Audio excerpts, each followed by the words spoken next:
this was the most historic year for the EFF, because the EFF this year turned 10 years and celebrated in a fashionista way and put one of the best rallies ever experienced in South Africa. And no one will dare to repeat what we did at the FNB. I even doubt if the EFF can do it again, because that was something else so spectacular, to a point that all clowns are trying to imitate what happened at FNB, and they failed not at FNB, at playgrounds. Can you imagine if they were to try FNB? The ANC,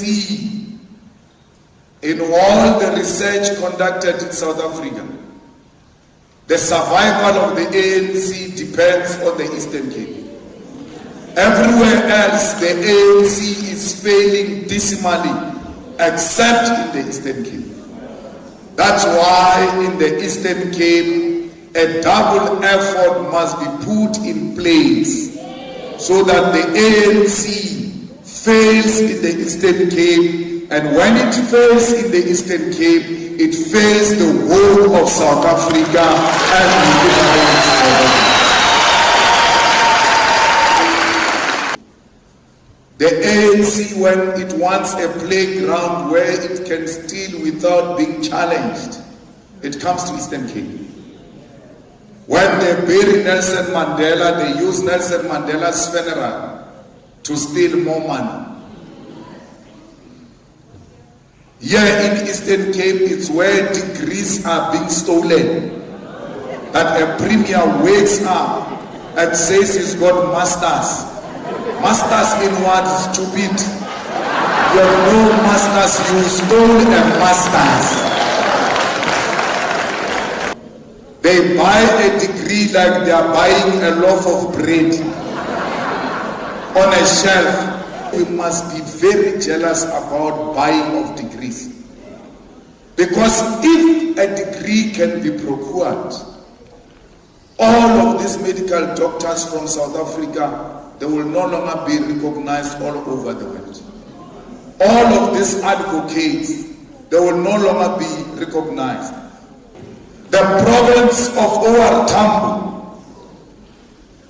the province of Winnie Mandela and Nelson Mandela, has been turned into a joke and a playing field for the corrupt.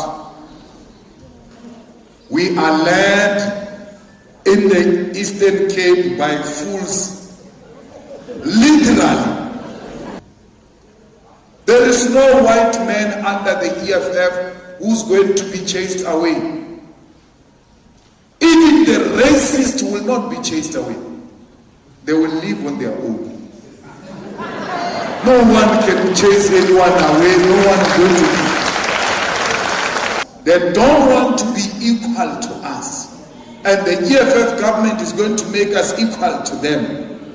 They have no space. They will be suffocating in an equal society through empowerment. All of this must be done collectively as citizens of this country. People who don't have property are not respected by even the poor. The poorest of the poor call you. The poorest of the poor who are found in the shacks call you poor because you have no property. A piece of land. When we formed the EFF, I stood in front of you in Marikana and I said to you, this is an elephant you are fighting with. But we are going to collapse it because we'll eat it piece by piece until we collapse it. And we are doing exactly that. We are eating the elephant piece by piece and we'll collapse it. Tell me of a single thing that is going well under this rule. When Cyril came, they said he's going to create jobs. He worsened the unemployment.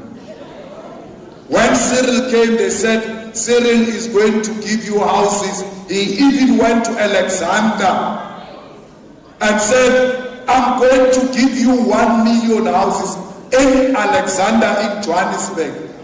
When he became the president, till today, there's no single house built in Alexander.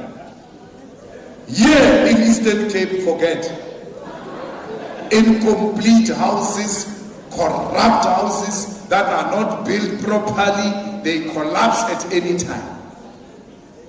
I'm not telling you fiction, because when they insult you, they say you are members of a cult, you follow everything your leader says.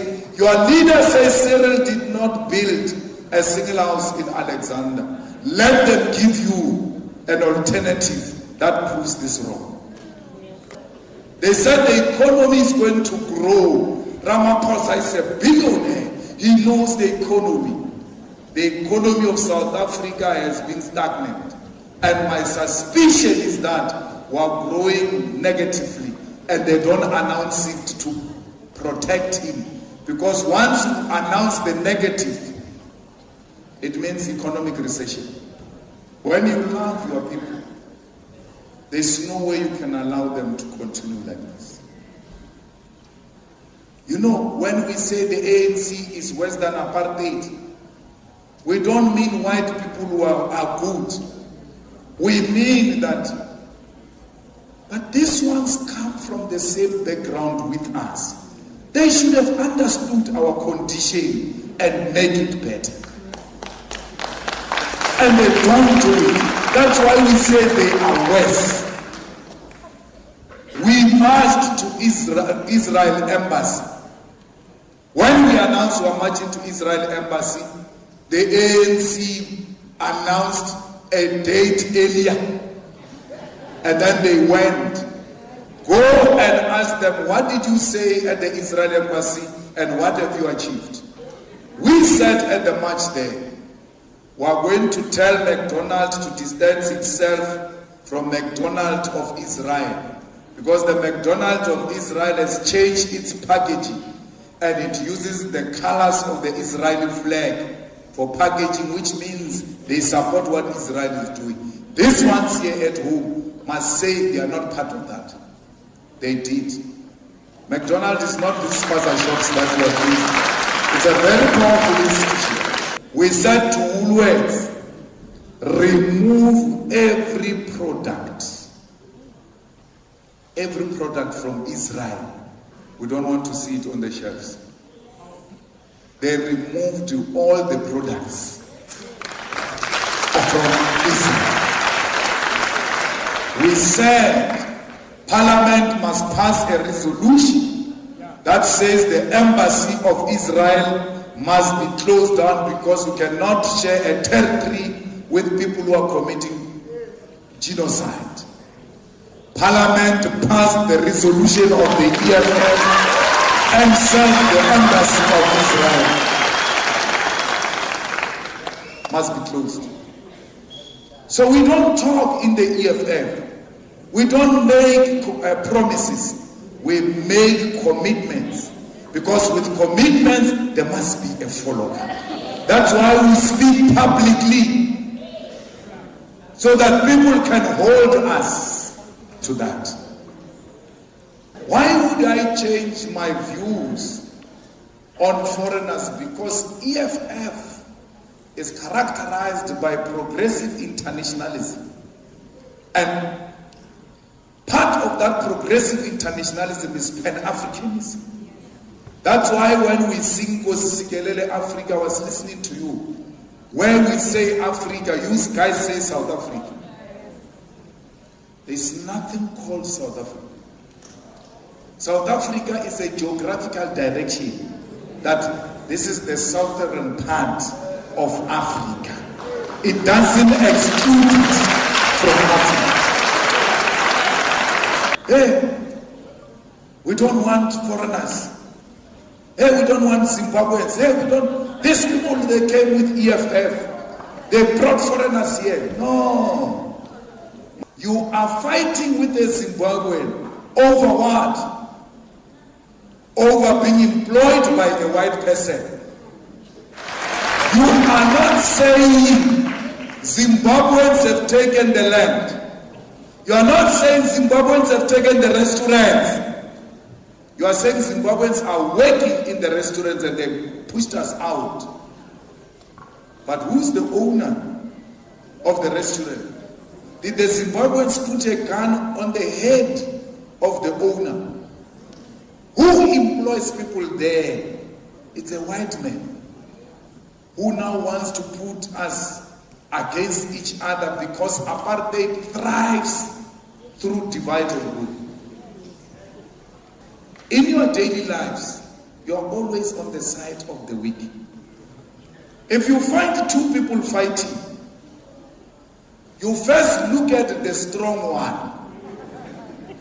And that's the one you always grab.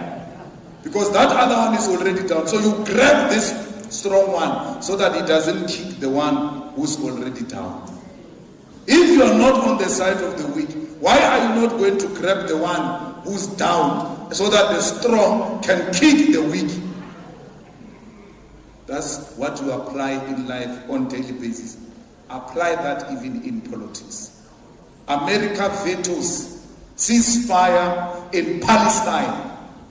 Why? Because it's not Israel that is in war with Palestine. It's the USA that is in war with Palestine and uses Israel as a military base of the USA in the Middle East. ICC must arrest Netanyahu if it's serious about violation of human rights and genocide. Netanyahu says it with his mouth openly, unashamed, that we are going to kill them. And ICC still doesn't do anything. There is warrant of arrest by ICC against President Putin. He hasn't done anything. In Russia, they are fighting state to state and not innocent women and children. So, the inconsistency of the UN and the ICC and the Security Council must be exposed for what it is. Even during World War II, during festive season, there was a ceasefire to allow people to have a festive. They knew that even if we fight, shame, there is Christmas, let's enjoy a bit. We'll come back to fight. This one that doesn't allow ceasefire for water to be taken to Palestine. We must not be part of that, and let's not keep quiet. Let's talk about it. So that history, when it gives an account, they say there were men and women in red who stood with Palestinian people when it was not fashionable to do so. I'm a king, yes, I'm a king, I'm a king,